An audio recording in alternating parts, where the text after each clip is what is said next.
Good morning, everybody. Welcome to another episode of the Extraordinary Family Life podcast.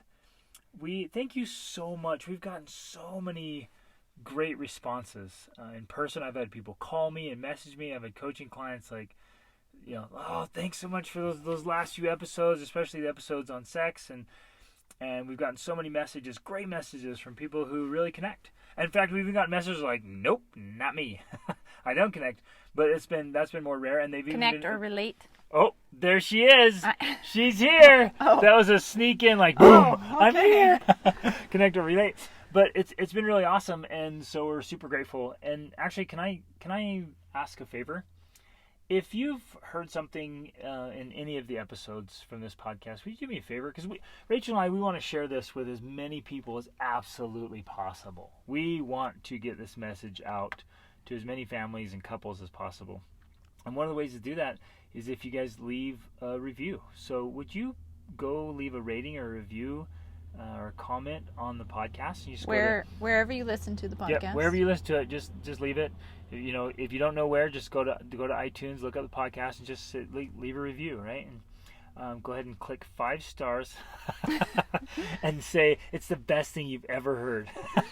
Leave whatever review you would like. Just leave your review, but it just helps, right? It's that social proof to share. We want to get this message out with so many people. Okay, so today, my friends, we are super crazy excited to kind of carry on this conversation and answer some questions that have come in from ladies, from the wives, and some really, really thoughtful things that they've asked and said, hey, can you address this? And for us, it's a blast to think through all these perspectives and to think through all these different options and alternatives, things where points of view, right?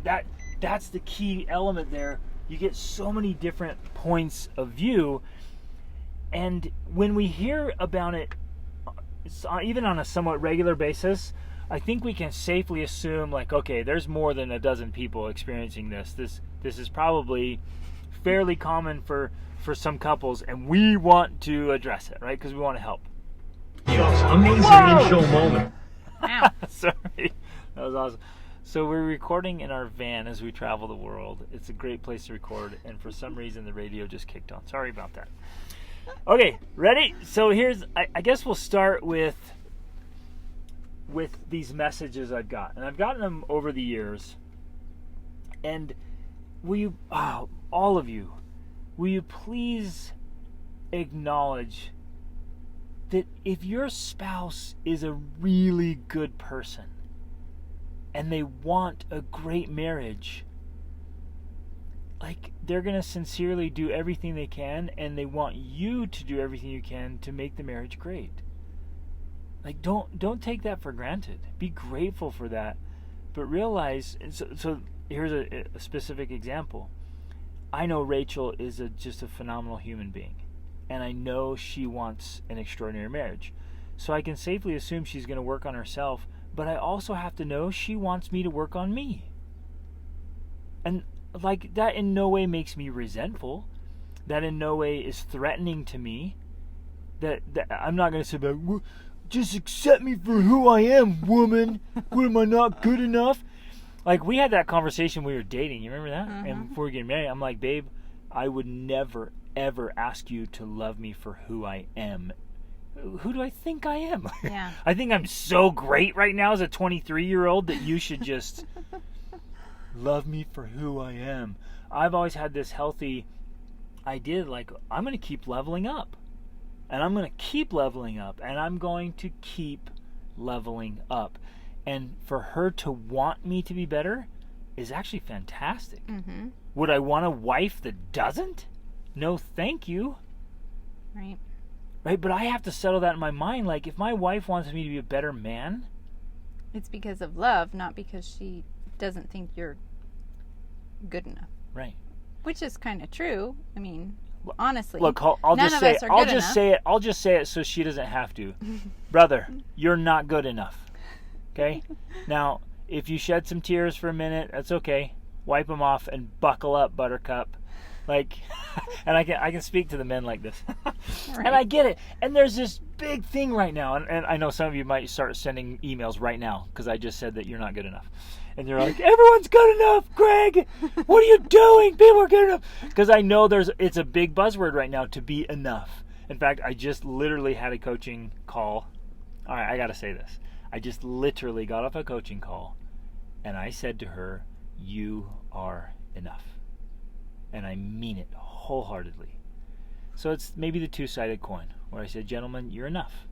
Don't beat yourself up about it. Don't be insecure about it. Don't cry yourself to sleep every night because you feel like you're not enough.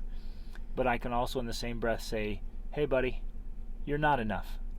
Level up. Well, let's go. I'm going to add this piece right here because once we gained this understanding in life, which I'm about to explain, it really helps with so many aspects of life, with everything. And that thing is this idea of the two-sided coin, or the dichotomy of life in everything. When you can learn to realize that there's two sides to everything in life, and that's okay. You can accept two opposing views at the same point, on the same point, and that's actually okay.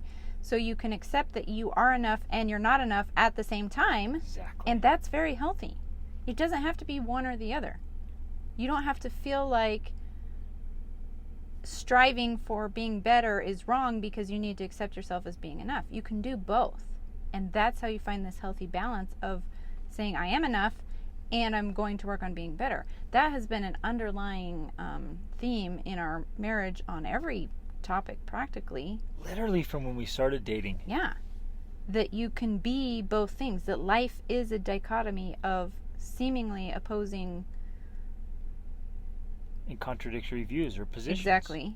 So I don't have to, like, I can love myself and be absolutely comfortable in my own skin, and I am. And yet at the same time, simultaneously, I am totally discontent with where I am because I know I can be better. Exactly. And so I can do both. Right. So I personally today am going to talk to the gentleman. And brothers, I'm going to speak boldly and directly to you, and here's why. I think many of you, if not most of you, are living far below your privileges, far below your potential, in particular when it comes to your marriage and your relationship with your sweetheart and your family. And there's all kinds of awesomeness you could be enjoying with just a few simple tweaks. I'm not throwing you under the bus here and saying you're a schmuck, right? I'm just saying, hey, there's a few little things you might just innocently be missing and not be aware of that could totally transform your life and your marriage. So here we go. And this came from some specific requests to us from wonderful women saying, hey, would you mind speaking to the men? And here's what's interesting. In fact, can I say this right now? Please, all of you, I beg of you, do not make it hard for your spouse to talk to you and make requests of you. Why make it hard for them? It would just be so wrong of me to make it really uncomfortable and difficult for Rachel to be able to come to me and say, hey, Greg, I'd really like it if you did this better. That should be the easiest thing in the world for couples to do. At any moment, she should be able to come to me and say, hey, Greg, I don't like how you're doing this, or could you do a better job of that?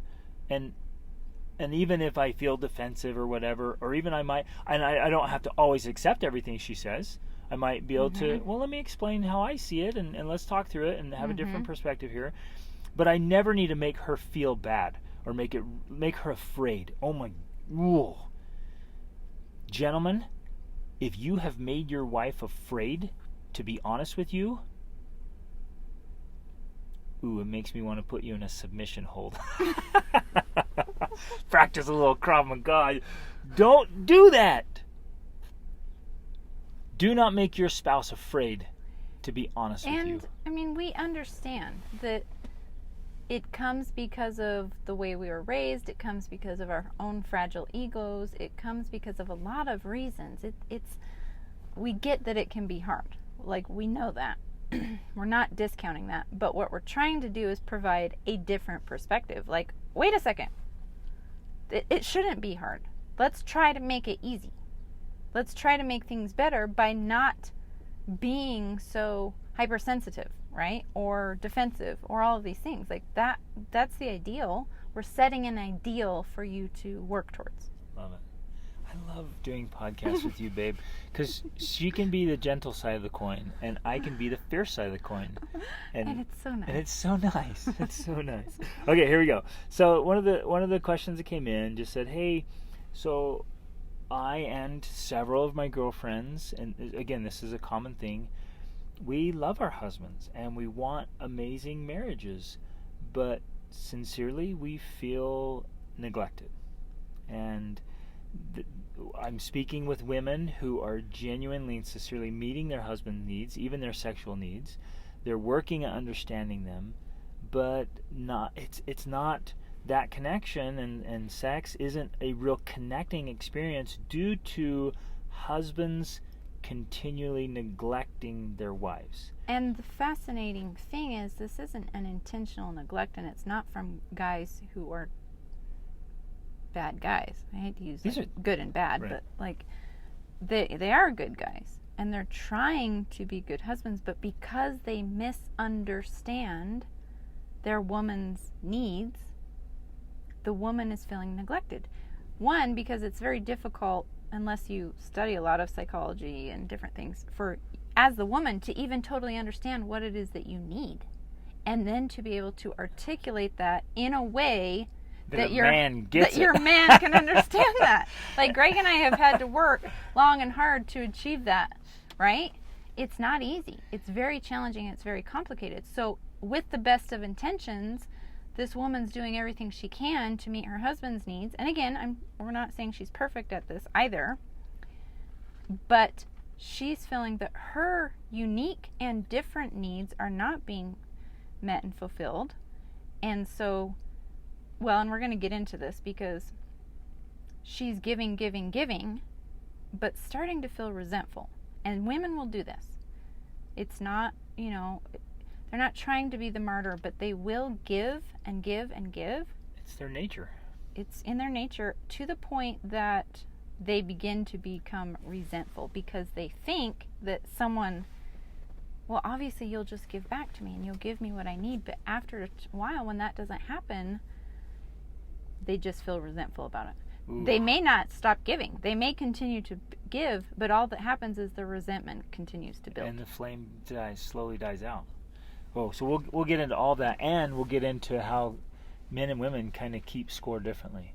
So yes, we understand. It's hard to understand. And some of you gentlemen are like, dude, I don't know. Who knows what a woman needs? I can't figure this out. And I'll be the first to admit, like after Rachel and I worked on this a lot, I still, and this happened yesterday even, we were having this conversation, and in my mind it doesn't make any sense. But I catch myself and I say, okay, this doesn't make sense to my man brain.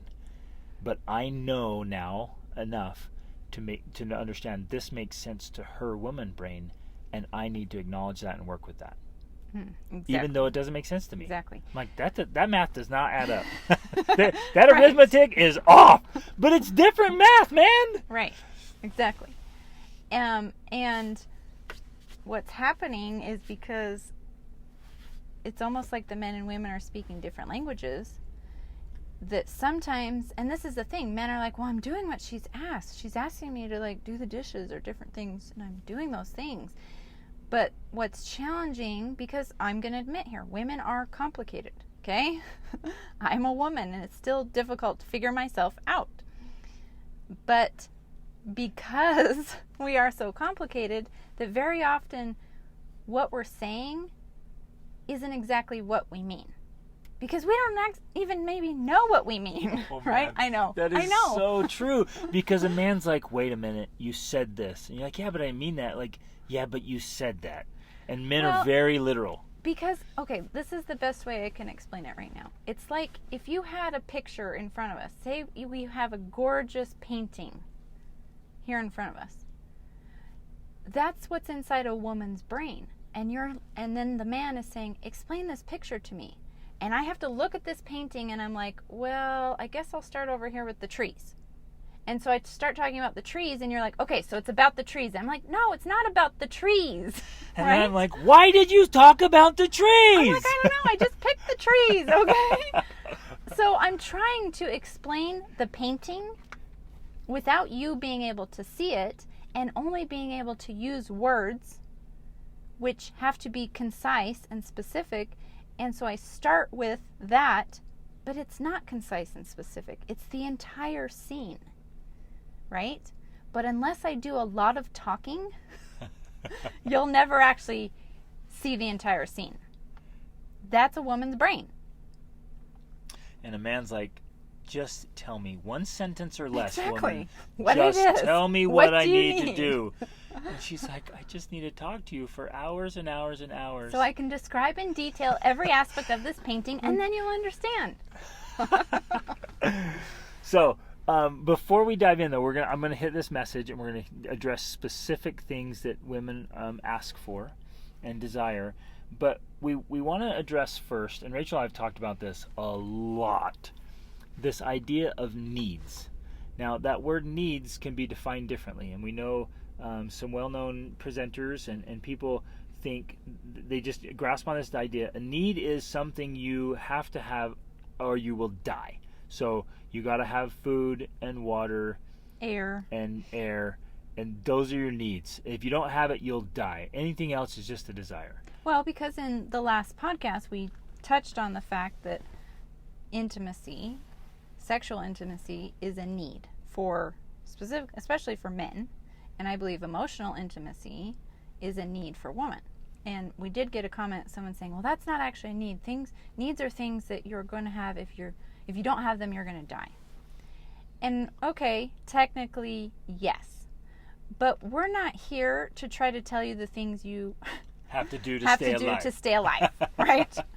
The purpose of this podcast is to help you thrive. To have an extraordinary marriage and an extraordinary family life. Yes. So we're not here like, if you don't do this, you will die.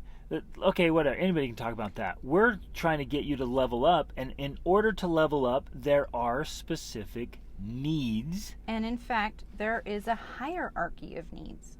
Like Maslow has an entire pyramid on the hierarchy of needs, and he calls them that. They're psychological needs. I did 5 podcast episodes on that pyramid. Ooh, so excellent. they're all in there. Go back and listen to them, and they're all needs. And there's a lot of detail around them. The very top of the pyramid is self-actualization, which means like living your mission, your purpose. Now, is that a need? Are you going to physically die without that? Well, maybe not.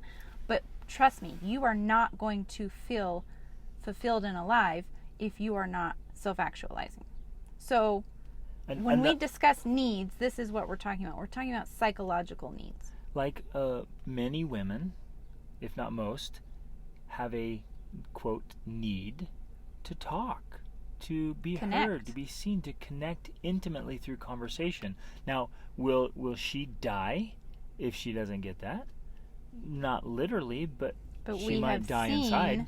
We have seen the side effects of women who do not have those needs fulfilled, and they are not as healthy emotionally, mentally, spiritually as they could be if that need was fulfilled.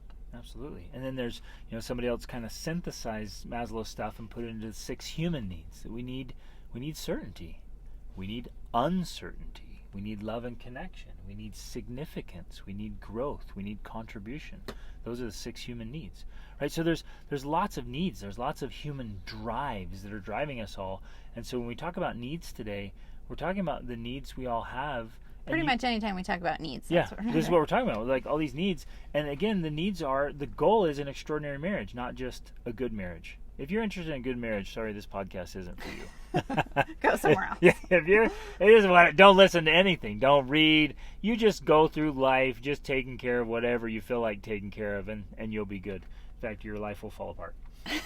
Okay, let's dive in. Here we go. So she says, look, will you please, Greg, talk to the men and help them see this. And so, yes, gladly, I will joyfully put my arm around my brothers and say, hey, let's level up, fellas. Let's help our wives. Well, and even this point right here, women who are sincerely meeting their husband's sexual needs and working at understanding them, but it's not being a connecting experience for the woman due to the husband's continued neglect. Now, again, I believe that this is not intentional neglect. It's just unconscious or unaware neglect. Yep. Right? So Boom. that's what we're going to talk about. So let's hit her points. And we'll add some points. Some of these are our points, some of her points, and some of her points were like, yeah, I've been talking about that for years, and I'm gladly ready to re-emphasize that thing. So first one is all around health and fitness, fellas. Your health and your fitness does have an effect on your relationships. And this is hard to hear, but it's true. And it goes both ways. It does go both ways. In fact, I had a coaching session just this morning about that very thing. And there was one very, very good man who was willing to say, look, I love my wife and I'm focused on it, being attracted to her and only to her. He says, but it's honestly harder when she's unhealthy. And the same is true going the other way. It does. It's a rough truth, but it's still a truth. It hampers the enjoyment of sex and attractions, especially when a husband is significantly overweight and not caring for their health. And it's almost like maybe we can see it like this. This is my personal perspective. If I'm not taking care of my body, I'm kind of inadvertently and directly sending a message to Rachel that I don't care about our relationship and I don't care about life. And if I die unhealthy early death, well, whatever, I'm out. Yeah. And it's sending this message like, I don't care about you. Now, you see what I'm saying? Like, and you're like, what? No, how could that be? But think about it, man. Well, think about that. From a psychological perspective, if you do the research on this, you see that very often unhealthy behavior, including obesity, including the results, which is obesity, are caused by something that is off in the psyche. So it could be a lack of self-respect. It could be negative experiences from your past. Like, there's a lot of things that go into this, but essentially the reason most people are unhealthy, and we're using the word unhealthy because that's what it is. We're not talking about being overweight or being fat or any of that in like a shaming sort of way. Or looking a certain way. Yeah, it's not about that. It's about being healthy. And being healthy is unique for each person. Your level of health is going to look and feel a certain way for you that looks and feels different from everyone else. Like, I have a Tongan friend who is very healthy and weighs 300 pounds. Whoa. Right. So the point is, you want to be your healthiest self. That's just a good thing. That's a positive thing for you to be your healthiest self.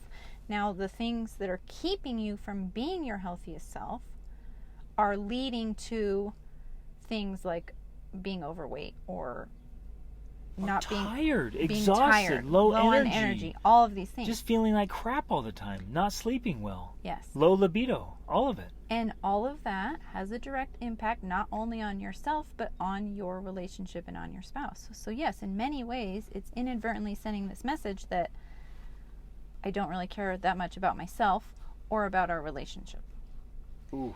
Now, compare that to when you were dating and, you go out of your way to try to look your best, smell good, Stay take care of healthy. yourself because you want to attract this other person into your life.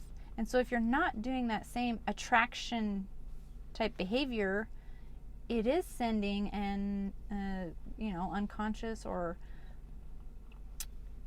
not deliberate message that I don't care as much as I did back then. And if you're not trying to be attractive, what are you trying to be?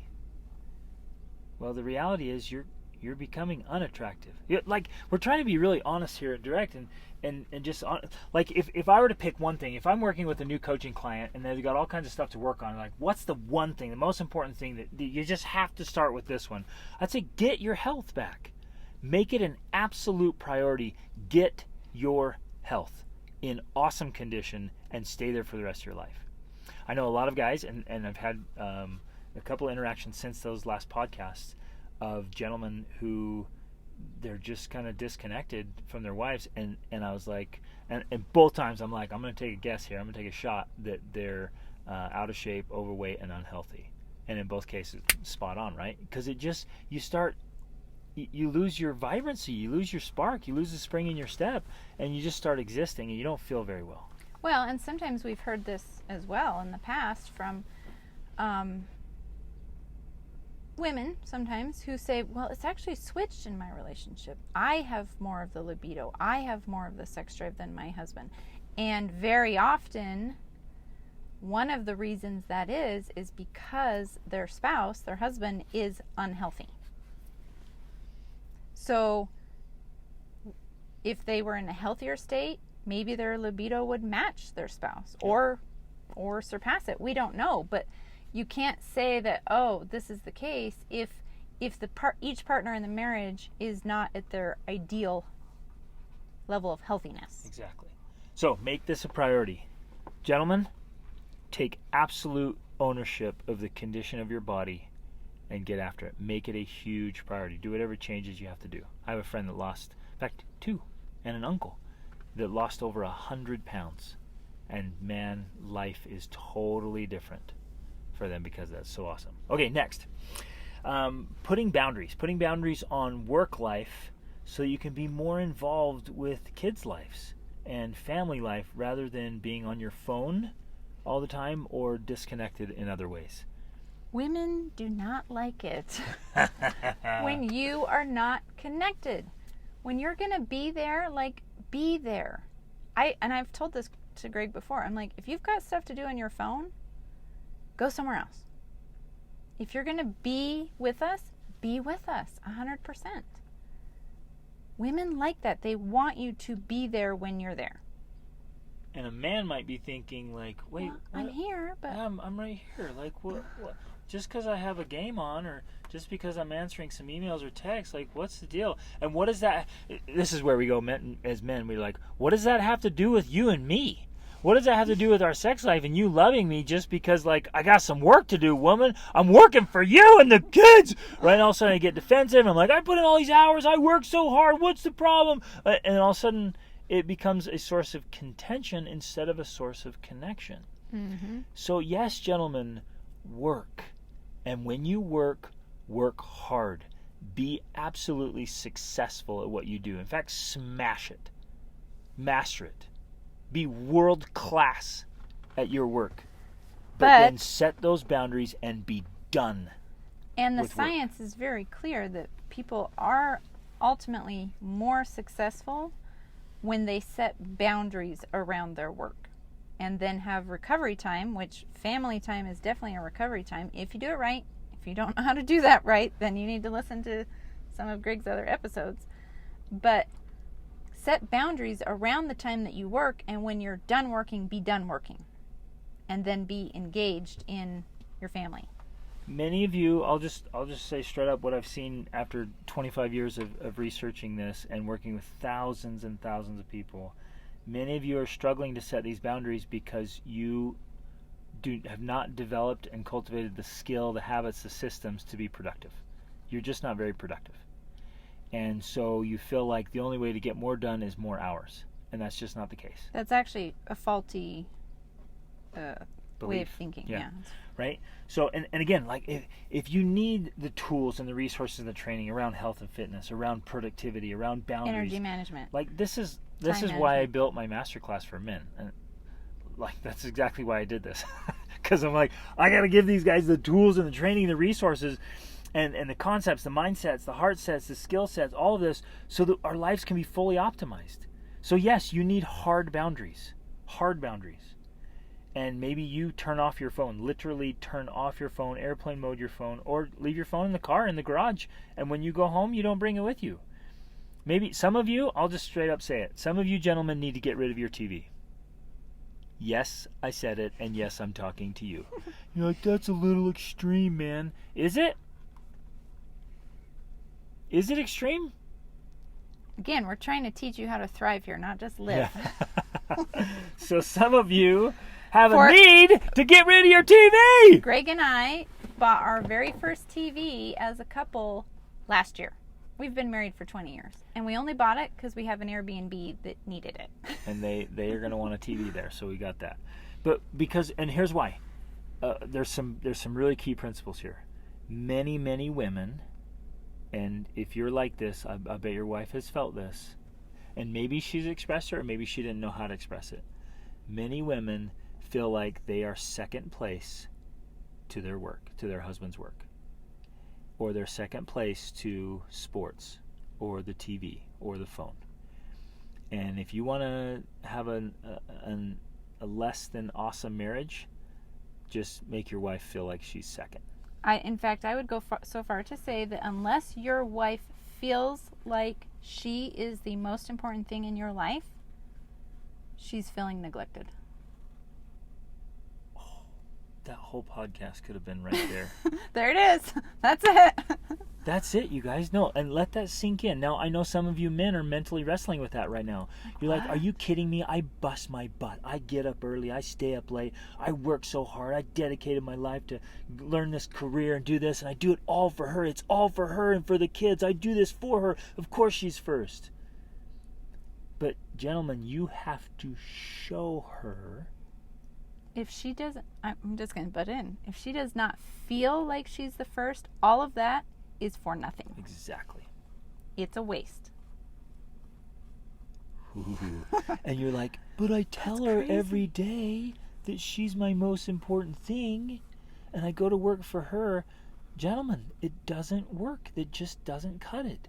She has to feel that she is the most important thing in your life, the number one thing you think about, that you adore her above all else, and it has to be above sports and your buddies and your adventures and your phone and making money and being successful and getting that title and that position, whatever else. And one of the ways to do that is what we're talking about. You simply need to be with her and the family, because she loves it when you're giving attention to the kids too. That's actually really sexy, guys. It is sexy, which we'll talk about that more in just a minute, but you need to be giving your full attention to the family when you're with the family. And, of course, what we talked about before, like taking care of yourself. That helps her feel like you care about her when you take care of yourself. Yep, love it. So, gentlemen, set some hard boundaries.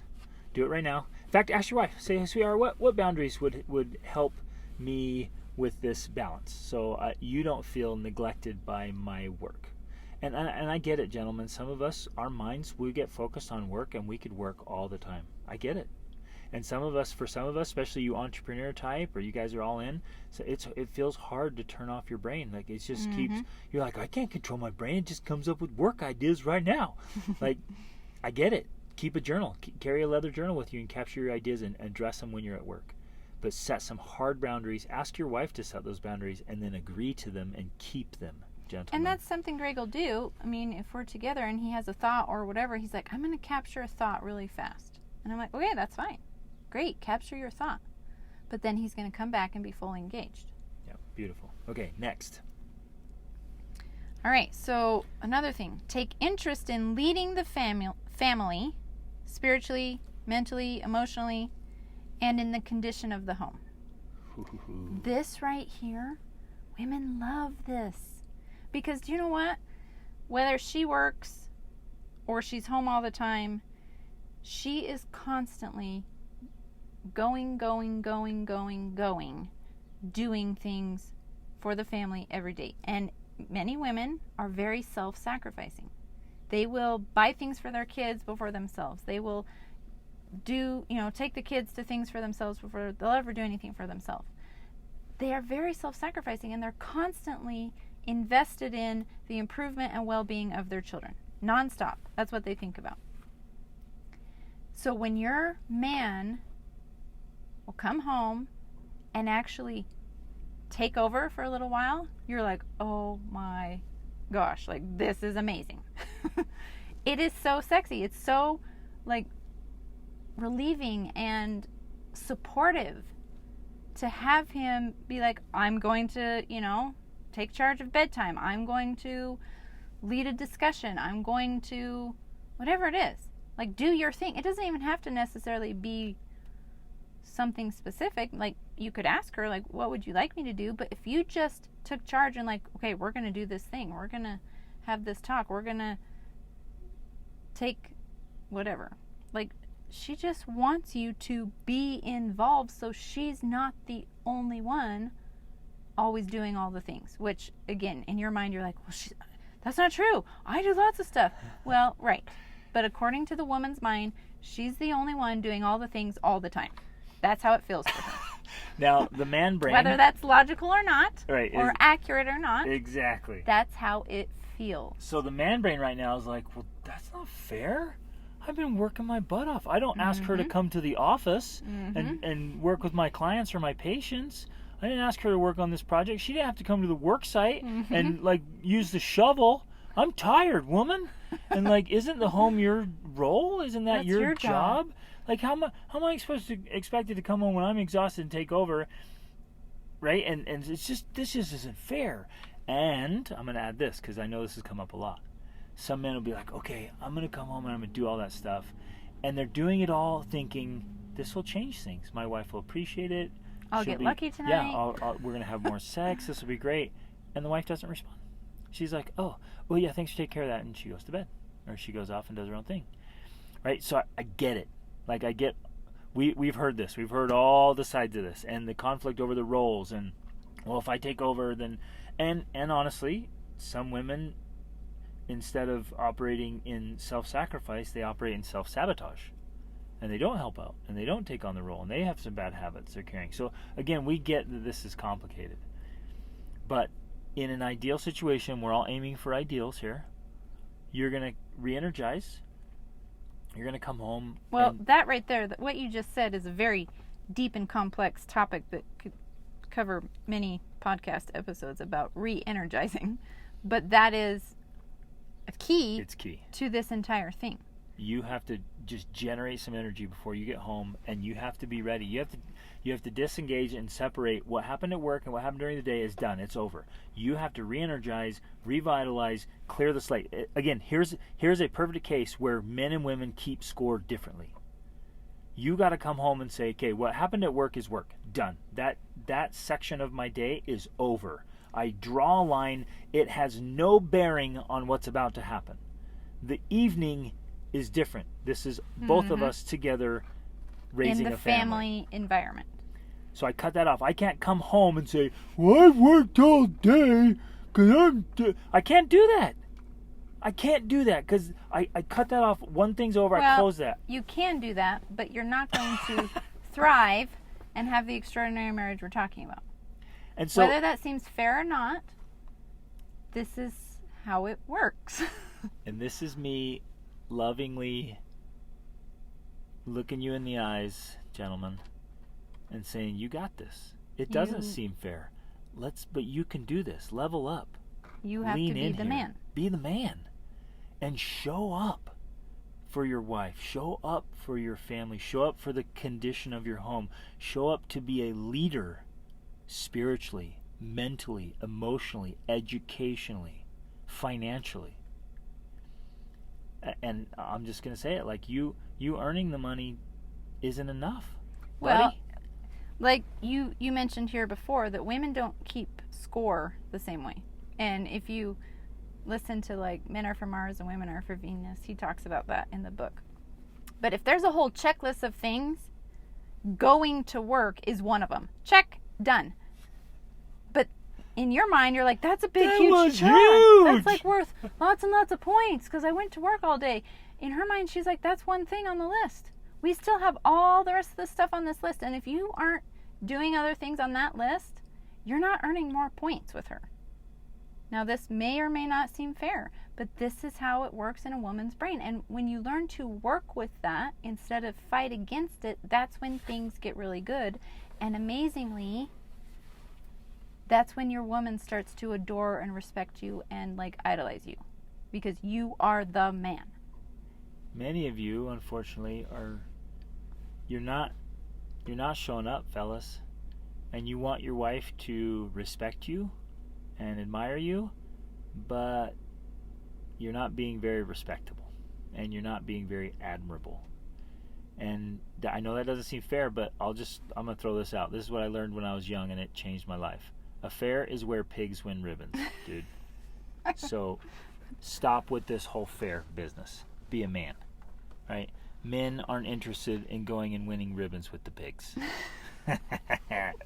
Okay, next. Here we go. One of those things you got to do when you get back. Actually, you got to do it all the time. You got to do it during the day. You got to do it in the morning before you go. During the day when you're sending little text messages and emails and little videos and little voice messages. You do it when you get home. And right when you get home, throughout the evening and before bed. You do this all the time. Ready? It's to show affection. It's to show appreciation, kindness, admiration in the daily interactions, and an interest in alone time together to talk. We've addressed that, and we're going to keep addressing that. Mm-hmm. One of the things you have to do is one of your roles is to come home and listen. Well, that's what's actually kind of meant. When a woman says she wants to talk, what she really wants is for you to listen. Thank you for the clarification there. Okay. She does not want your input. Unless she specifically asks, like, what do you think about that? Or what do you want to say about that? Then she wants you to talk. But otherwise, you can literally just sit there and listen. And have a few, yeah, I get that. She will just love that. Those are new sounds for many of us. Yes. Like, yeah. And I'm just like, I have all the solutions to your problem, woman. Just let me solve your problem. I just want you to listen and say, yeah. See, and that doesn't make sense to the man brain. Again, we've talked about this, but I'm going to reiterate it. It doesn't make sense to the man brain to sit there and just listen to her. It sounds like complaining. And ladies, don't be complainers. Don't be naggers. But for many women, they just want to share how they're feeling about that thing. Now, for men, like, well, if you feel that way, let me go fix it right now. And she's like, I don't want you to fix it. I want you to listen. I want you to understand how I'm feeling. That's it. That's it. Right there. If I feel like I'm understood, I can fix my own problems. I often know what the solutions are. I just need to tell someone about them. And to me, who better to tell than my husband, who's agreed to share this whole partnership of life with me? I could go to my girlfriends, and I could go to my mom, and I could go to someone else. To me, that feels like complaining. But if I go to my husband, who's my partner in life, I'm just sharing how I feel. I'm relieving the emotional burden by simply telling someone else about it. And every time she does that, gentlemen, I have to bite my tongue and remind myself she wants me to listen to her, not fix her problems. Because I'm sitting there like, why does she feel like this? She didn't feel like this. If that's a problem, she should just take care of it. What's wrong with her? Good night. And right? And I'm all frustrated. And she's getting more attracted and more connected to me. And I'm sitting here like, oh, if she says one more thing about this stupid, right? We're going in different directions. So I have to stop and say, I'm just going to listen. She just wants to be heard. And that's where she feels great. And if you're not careful, you'll feel like crap. Mm-hmm. But you can feel great, and then remember, you're connecting. Now, in this too, it's dates. You guys go on dates. Somewhere, somebody and set plan the date. She doesn't. Exactly. She is making decisions all day long, all day. So all am week. I at She's work. Doing stuff. Okay, she's taking care of all the kids and ordering groceries and all of the things. She does not want to have to plan a date with you. I cannot even count how many times this has come up in coaching sessions. I'm like, look, lean into your wife. And, okay, we do dates. And I'm like, are you planning the dates? They're like, well, no. I'm like, let me ask out of curiosity. Would your wife like you to plan the dates? And invariably, they're all like, oh, yeah. Oh, geez. Oh, she would. Wow, that would be amazing. I'm like, step up, brother. Spend a little time preparing and come up with some good dates. Plan it. Make some decisions. I mean, ask for her input, but come up with some things. It works. And somewhere socially, we came up with this 1 date a week kind of idea. And like, okay, what if you did 2, fellas? What if you did little mini dates? Now, it doesn't exempt you from a good date every week. But what if you did mini dates? Rachel and I went on a bike ride yesterday. It was awesome. I loved it. She was... I loved it too. Oh, okay. No, I did. She was preoccupied. I'm getting used to riding a bike again. Yeah. But go on mini dates, micro dates. Do romantic gestures, fellas. Come on. Step it up. So I had a coaching session last night with just a great guy. And I was like, hey man, like, you almost get a little bit dorky, right? And I told him, I'm like, when I'm away from Rachel, like, I miss her, even if it's just for a few hours. And I'm like, I can't wait to see her again. And he's like, that sounds dorky. I'm like, yeah, be dorky, dude. Be dorky. And it's just a choice. You're like, yeah, but we've been married for 20 years, man. So what? Be excited to see your wife again. Be excited to hang out with her. Can I tell you from the woman's perspective how much I love that? It does not get old. Every time Greg sees me, he gets excited about it and gives me a hug, even if I was just in the other room for like 20 minutes. And I love it. I absolutely love it. And I tell her how beautiful she is. And I tell her how much I appreciate her. And I tell her how much I love her.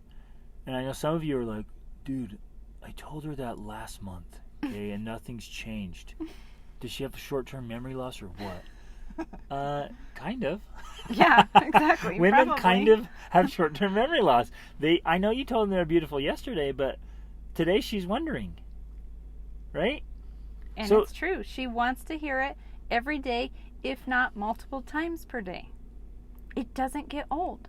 Now, the only reason it would get old is if you said it the exact same way, the exact same thing every time. That gets old. And if you're checking You the have box. to get creative. Like, thank you so much for putting away the dishes. Here's where like, whatever. Here's like, where I failed for a while. I was super generic. Babe, thanks so much. I love you. I really appreciate you. You're awesome. You're awesome. That's all. And she's like, awesome at what? I'm like, well, like, everything, babe. You're awesome. You're just the best. She's like, well, no, like, specifically. Well, all of it. You're like the best wife and mom. And she's so sick of these generalities, right? Yeah. Because my simple brain is like, and I do this. In my brain, I'm like, she's amazing.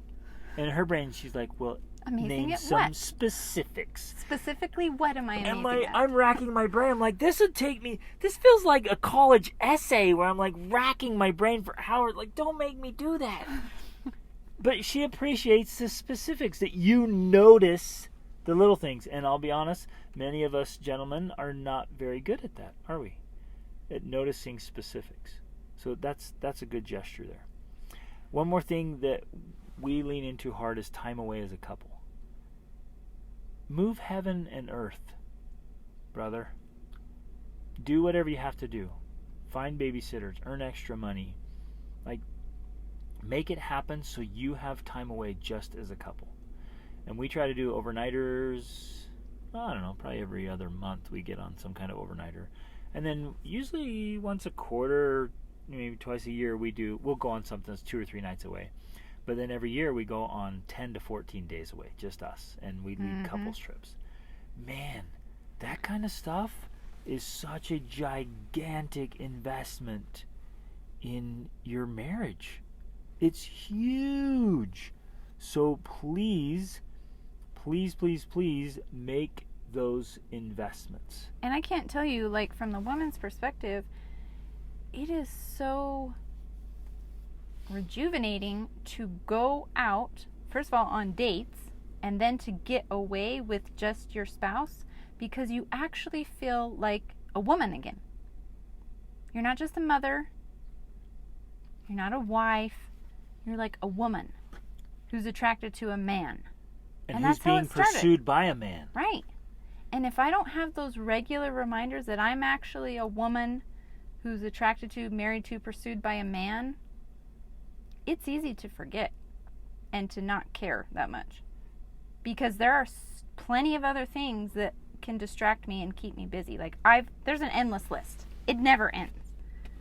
So if I don't have those regular reminders that I'm, besides all of those other roles, I'm also a woman, then the marriage relationship just starts to die. And I might add, gentlemen, one of your responsibilities is to help her remember that. Have you felt the frustration like I did? Like, once the kids started coming, I kind of felt like she forgot she was my wife. She's like, oh, great, she's just a mom now, and I'm Another child. I'm just another child. Or I'm just a provider here, so she can be a mom with her little Right, kids. exactly. I got left behind, right? And she has to be reminded of that. That I'm a woman. By you, I don't know, whatever works for your relationship, but buy her a new dress and take her to a fancy restaurant. Remind her that she's a woman and you're pursuing her. Like, this kind of stuff is so important and so good, right? So... Okay, a couple other things. Yeah, let's hit it. Let's hit a couple more stuff. And then we'll be done. Yep. So, we just want to touch on this again, that some women, well, many women, give. And as a result, they end up feeling neglected and being resentful. Even if they're married to a good man, okay? This doesn't mean that their husband's having affairs or addicted to porn or whatever else. These are good men, but because they don't understand a woman's needs, her psychological, emotional, mental needs, these women feel neglected because those specific needs are not being fulfilled. And when she tries to articulate them, the man brain doesn't understand it and discounts it as being unimportant, because in his mind he's doing the things he needs to be doing. He's being a good husband, and he is. But for her to feel truly cherished, fulfilled, adored, and not neglected, there are certain things that he needs to be doing. Now, and if he doesn't do that, he also feels useless. Right? So sometimes women with the best of intentions, man, they do so much and give so much, and their man begins to feel kind of useless. Right. And so if you are a very capable go-getter woman, that's great, but you as the woman have to be aware of this danger. Men need to feel needed. Now, gentlemen, if you're married to a go-getter, do not retreat. Do not settle. Don't just allow her to do everything. You have to level up in other ways. Yeah, at the very least, if she's handling everything great, first of all, ask if there's something she would like you to take over, whether that's the budget or the grocery shopping, the laundry, whatever, something, and then take on that role and do it very well. Or if she literally has it handled fine, find something else. Like, go to the next level. Earn more money. Make a bigger contribution. Like, not in a way that neglects her, but in a way that contributes to what it is she's trying to create. This legacy, this vision, this life that she wants to live. Like, how can you add to that? How can you contribute to that instead of just sitting back and riding her wake? Right, because, well, like, oh, everything's taken care of. She's rocking it. I'm good. And you start to coast. And fellas, there's only one way we can coast, and it is not to the top. She's climbing up and you're coasting down. And that's going to ultimately lead to your divorce or something else. Now, we get it. Like, some of this came from past conditioning, from the way you were raised. Some of it came from when you were married. This happens a lot with wives who have to take over everything while their husbands go to graduate school or pursue a career. And then all of a sudden the wife becomes very capable, very confident, very independent, and men start to feel like they're not needed, or they start to relax a little because, well, she's got it, right? And that just leads to an unhealthy imbalance. Mm-hmm. So I guess, like, we covered a lot of stuff here, and I want you, gentlemen, I just want to give a sincere invitation for you to lean in and level up. Not that I'm guilting you, shaming you, or even adding so much more to your plate. Like, we're asking you to do things that make your life and your marriage so much better. Mm-hmm. Life is actually easier and richer, more fulfilling, more exciting, more romantic, more sexy. All of that when you're doing this stuff. Mm-hmm. And it takes awareness. It takes some training. It takes some reconditioning. It takes some rewiring of the old thinking and changing some mindsets. It takes you leveling up your game. Being, holistic optimization is always my message. You got to optimize your life.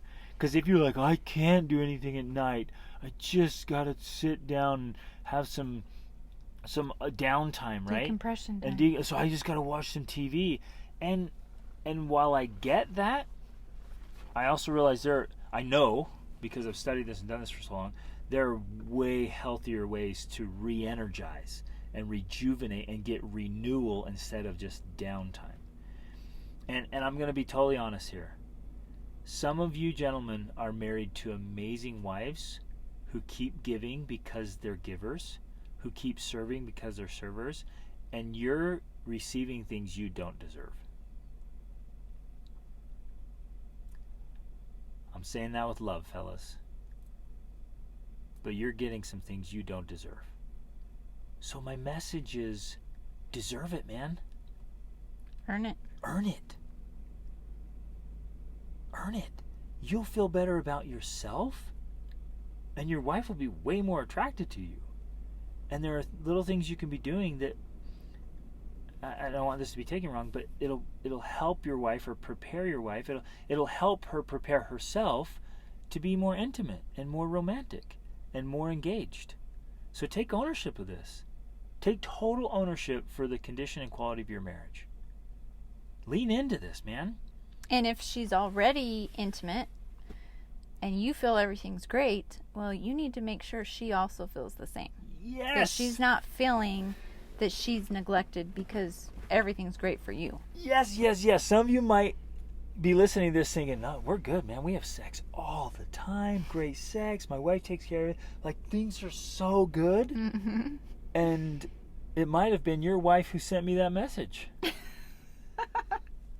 So I'm just being straight here. Ask your wife. Don't just assume everything's great, man. Does she actually feel like her needs are being met? That she's being cherished, adored, and listened to? Or is she just meeting your needs in an effort to be the best wife possible? Exactly, because she's all in. She loves you, adores you, wants an incredible marriage, so she gives, and you're like, dude, things are good around here. Right? Don't be that guy. Don't be that guy. Do not be that man. Okay? Let's lean in. You guys, and we're sharing this because marriage can be so good and so romantic. I had a conversation yesterday with someone who's been through multiple divorces and pretty crummy marriages. It was just heart-wrenching. I just sat there and my heart was just broken. And at the same time I was overcome with gratitude for our marriage. Our marriage is amazing. And we work on it. It just isn't luck. It's not have or have not. Like, oh, you guys are so lucky. We both work on it. Mm-hmm. And if you're the only one working on it, that's great. You can transform your marriage if you're the only one working on it. I promise. But it starts with you. And so, man, do whatever it takes, because life is so good when marriage is good. Mm-hmm. And when Rach and I are jiving together, like I can face anything. But if she's mad at me or I'm mad at her, it's all over. The sky is falling. What's the point of anything? Right? It feels like that. So, we love you guys. Thanks for listening. If you know, well, of course you know couples. Share this. Share this with other couples.